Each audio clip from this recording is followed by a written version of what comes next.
মারাত্মক আহত হয়ে হাসপাতালে চিকিৎসাধীন রয়েছেন গণ অধিকার পরিষদের সভাপতি নুরুল হক নূর। এই ঘটনায় বিভিন্ন রাজনৈতিক দলের নেতাকর্মীরা ক্ষোভ প্রকাশের পাশাপাশি তারা নূরের পাশে দাঁড়িয়েছেন, হাসপাতালে ছুটে গেছেন সরকারের উপদেষ্টা ও রাজনৈতিক নেতৃবৃন্দ। তবে ঠিক কী ঘটেছিল গতকাল সন্ধ্যায়, কিভাবে আহত হয়েছেন নূর, রাতভর বিজয়নগরে যা যা ঘটেছে তা নিয়ে বিস্তারিত জানাচ্ছেন সহকর্মী শাহাদাত রিফাত।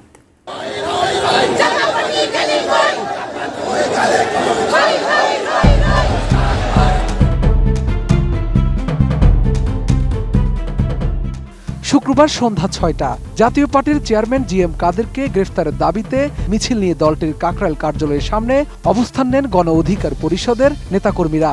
এ সময় উভয় পক্ষের মাঝে ঘটে ধাওয়া পাল্টা ধাওয়ার ঘটনা। পরিস্থিতি নিয়ন্ত্রণে সেখানে যান পুলিশ ও সেনাবাহিনীর সদস্যরা। এ সময় আইন শৃঙ্খলা বাহিনীর সদস্যরা জাতীয় পার্টি ও গণ অধিকার পরিষদের নেতাকর্মীদের সতর্ক করে কাকরাইল ও বিজয়নগর এলাকা থেকে সরে যেতে বলেন, বেঁধে দেন সময়ও।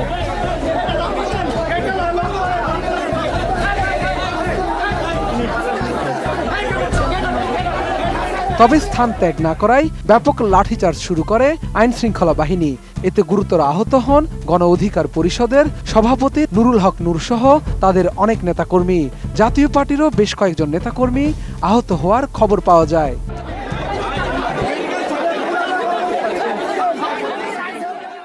আমরা তো কারো বাড়িতে যায় হামলা করিনি, ঠিক আছে? আমরা আমাদের বাড়িতে বসে আছি, আমাদের উপরে তারা অতর্কিতভাবে হামলা চালিয়েছে, সেটা আপনারা অবশ্যই দেখছেন, প্রত্যেকটা মিডিয়ার ভাইরা দেখছে।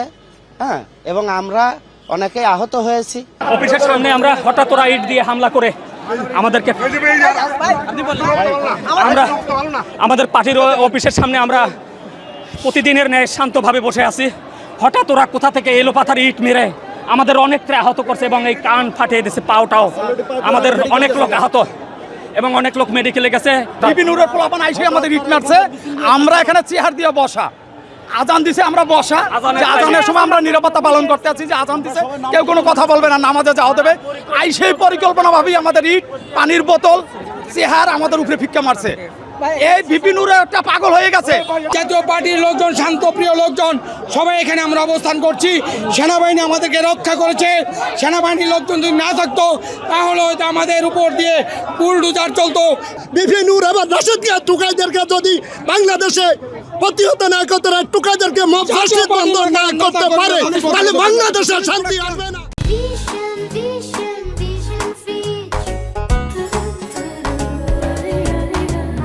গুরুতর আহত অবস্থায় ঘটনাস্থল থেকে উদ্ধার করে নূরকে হাসপাতালে নিয়ে আসে তার দলের নেতাকর্মীরা। এ সময় রক্তাক্ত নূরের মুখে আঘাতের চিহ্ন দেখা যায়। গণ অধিকার পরিষদের পক্ষ থেকে দাবি করা হয় তাদের উপরে হামলা চালায় জাতীয় পার্টি। অংশ নিয়েছে আওয়ামী লীগের নেতাকর্মীরাও। আপনারা জানেন, আমরা আজকে পূর্ব ঘোষিত গণ অধিকার পরিষদ ঢাকা মহানগর দক্ষিণে কর্তৃক আয়োজিত জাতীয় পার্টি সহ আওয়ামী লীগের 14 দল এবং তাদের দোষরদের গ্রেপ্তার এবং বিচারের দাবিতে কর্মসূচি ছিল। আমরা যখন এদিক দিয়ে মিছিল নিয়ে নাইটিঙ্গেল মোড়ের দিকে যাচ্ছিলাম, আমাদের উপর অতর্কিতভাবে জাতীয় পার্টির এবং আওয়ামী লীগের লোকজন জয় বাংলা স্লোগান দিয়ে আমাদের দিকে মিছিলের পিছন দিক দিয়ে ইট পাটকেল নিক্ষেপ করে। আমাদের সেই শান্তিপূর্ণ মিছিলে এখানে আসার পরই জাতীয় পার্টির ছদ্মবেশে আওয়ামী লীগের সন্ত্রাসীরা হেলমেট পরে আমাদের উপর অতর্কিতভাবে হামলা চালায়, জয় বাংলা স্লোগান দিয়ে আমাদের উপর হামলা করে। আপনারা ইতিমধ্যে শুনেছেন, সেই হামলা আমাদের গণ অধিকার পরিষদের সংগ্রামী সাধারণ সম্পাদক রাশেদ খান সহ প্রায় 20 জনের অধিক নেতাকর্মী আহত হয়েছে। গণ অধিকার পরিষদের পক্ষ থেকে দাবি করা হয় তাদের উপর এই হামলা চালায় জাতীয় পার্টি। অংশ নিয়েছে আওয়ামী লীগের নেতাকর্মীরাও। জাতীয় পার্টির কার্যালয়ের সামনে থেকে হঠাৎ করে আমাদের উপর অতর্কিত হামলা করে। আমাদের সাথে গণমাধ্যম ছিল এবং ভিডিও ফুটেজ রয়েছে। আমরা কিন্তু জাতীয় পার্টির কার্যালয়ের সামনে যাইনি। মূলত আমরা যেটি মনে করি যে জাতীয় পার্টির মধ্যে আওয়ামী লীগ ঢুকে জাতীয় পার্টি এবং আওয়ামী লীগ আমাদের উপর অতর্কিত হামলা করেছে। আমাদের অনেকে আহত হয়েছে। আমার অবস্থা তো দেখতে পাচ্ছেন, নতুন করে বলার কিছু নাই। ঢাকা মেডিকেলে চিকিৎসা নিয়েছি। আমাদের অন্যান্য নেতাকর্মী যারা আহত হয়েছে, রক্তাক্ত হয়েছে, তারা ঢাকা মেডিকেলে চিকিৎসা নিচ্ছে।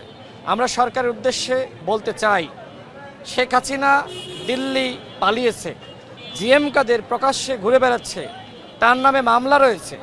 তারপরেও কেন তাকে গ্রেপ্তার করা হচ্ছে না? তাৎক্ষণিক প্রতিক্রিয়ায় জাতীয় পার্টির নেতাকর্মীরা দাবি করেন, মিছিল নিয়ে এসে তাদের উপর হামলা করেছে গণ অধিকার পরিষদের নেতাকর্মীরা।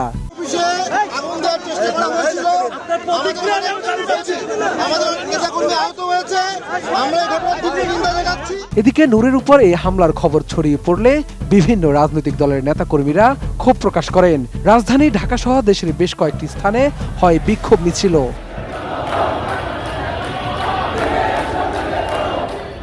অন্তর্বর্তী সরকারের আইন উপদেষ্টা সহ সরকারের বেশ কয়েকজন গুরুত্বপূর্ণ ব্যক্তি নূরকে দেখতে ছুটে যান হাসপাতালে। সন্ধ্যায় এই ঘটনা নিয়ে থমথমে পরিস্থিতির মাঝে রাতে সামনে আসে নূরের আহত হওয়ার ঘটনার নেপথ্যের কারণ। জানা যায় জাতীয় পার্টির হামলায় নয়, আইন শৃঙ্খলা বাহিনীর লাঠিচার্জে আহত হয় নূর। এই ঘটনায় রাতেই বিবৃতি দিয়েছে আন্তঃবাহিনী জনসংযোগ পরিদপ্তর আইএসপিআর। জানায় ঘটনাস্থলে মব ভায়োলেন্সের মাধ্যমে পরিস্থিতি অশান্ত করার চেষ্টা হয়েছে। পরে জননিরাপত্তা রক্ষার্থে আইন শৃঙ্খলা বাহিনী বল প্রয়োগে বাধ্য হয়। রাতভর নানা নাটকীয়তা আর গুজবের মাঝে ৩০ আগস্ট সকাল থেকে নূরের উপর হামলার ঘটনায় কঠোর অবস্থানের কথা জানায় বিভিন্ন রাজনৈতিক দল ও তাদের নেতৃবৃন্দ।